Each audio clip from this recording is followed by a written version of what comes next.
Padilla, Mr. President. Senator Romy Padilla is recognized. Maraming salamat po, Ginoong Pangulo, at sa atin pong pinunong mayorya. Bago ko po umpisahan ang aking manifestasyon, meron lang po akong isang maikling video.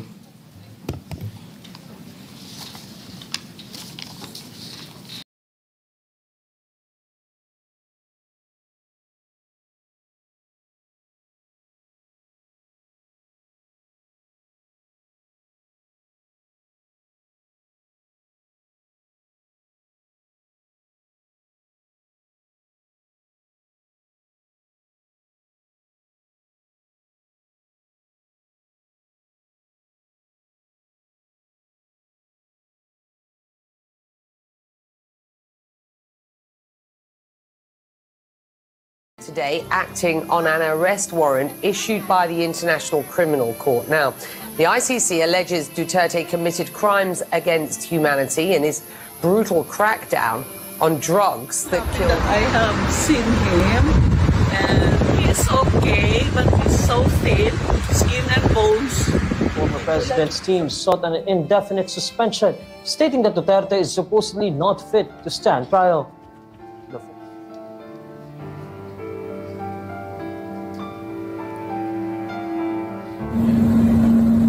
This will be a long legal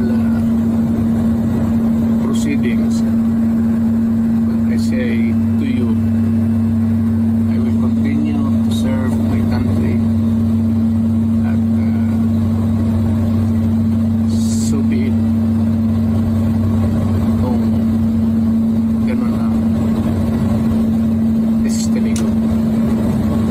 Salamat.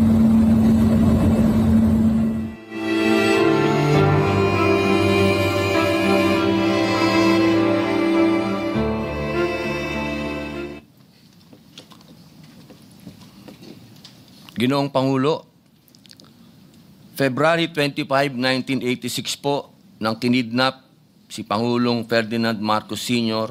mula sa Pilipinas patungong Hawaii. Kasabay po ito ng People Power. September 7 po, 1993, nailipad ang katawan ni Ferdinand Marcos Sr. mula sa Hawaii papuntang Pilipinas. November 18 po, 2016, sa isang pribadong seremonya, inilabas ang labi ni Ferdinand Marcos Sr. mula sa Ilocos Norte, dinala sa libingan ng mga bayani sa Taguig, Metro Manila, at doon po siya inilibing. Kapag binilang po ang mga taon, magmula po noong 1986, papuntang 1993, kung saan po siya ibinalik, sa Ilocos Norte, 7 taon po yun, 7 buwan. At noong naman siya po ay nailibing, 2 taon, 23 taon.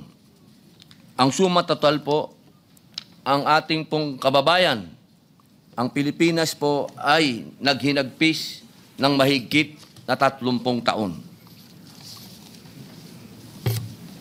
Sa ating pong kasaysayan, nakita na po natin ang mapait na halimbawa ng pagkakawalay ng isang dating Pangulo sa sariling pamilya at bayan. Si Ferdinand Marcos Sr. ay dinala sa Hawaii noong 1986, kung saan siya po ay pumanaw noong ika-28 ng Setyembre 1989. Makalipas ang 4 na taon, ay doon pa lamang naibalik ang kanyang mga labi sa Pilipinas at mahigit 2 dekada po ang lumipas bago siya tuluyang nailibing sa kanyang huling hantungan. Isang sugat po ito na iniwan sa ating kaisipan at kasaysayan. Ngayon po, mga mahal kong kasama, nasa atin po ang pagkakataon. Ang ika-20 Kongreso ay may kapangyarihan at pananagutan na putulin ang ganitong siklo. Hindi natin dapat hayaan na muling maulit ang kasaysayan kung saan ang isang naging Pangulo ng Pilipinas ay mawawalay sa kanyang bayan sa huling yugto ng kanyang buhay.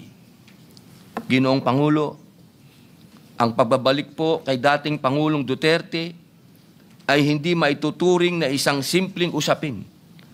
Siya ay nagsilbi bilang ika-16 na Pangulo ng Republika, na halal ng mahigit ng 16 na milyong Pilipino, at nagdala ng mga patakarang nagmarka hindi lamang sa ating politika, kundi sa mismong pang-araw-araw na buhay ng ating mga kababayan.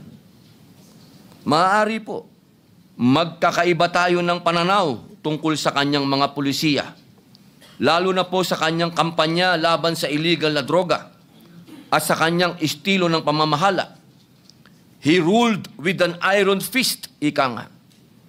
Ngunit, hindi matatawaran ng katotohanan siya ay naging halal na Pangulo, pinili ng taong bayan, at nanungkulan ayon sa ating konstitusyon.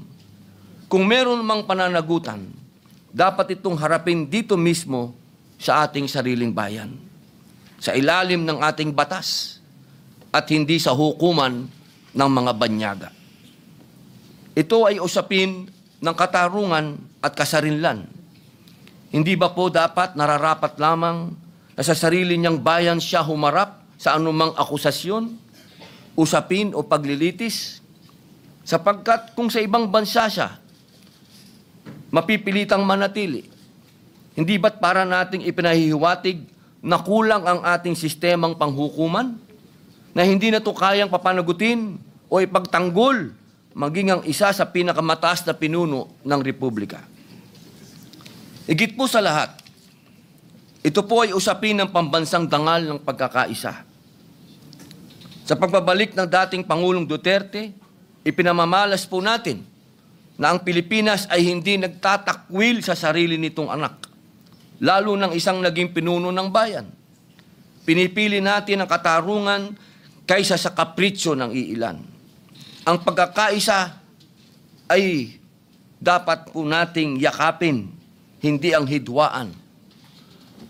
Huwag nating kalimutan ang matinding sigalot na pinagdaanan ng isang pamilya upang maiuwi ang kanilang ama. Ang mga kapaitan ng nakaraan ay sapat na pong aral. Tungkulin nating piliin ang pagkakasundo at paggalang sa halip na muling balikan ang isang masaklap na karanasan. Kaya't nananawagan po ako sa ating kagalang-galang na kasamahan, bigyan natin ng agarang aksyon ang resolusyong ito.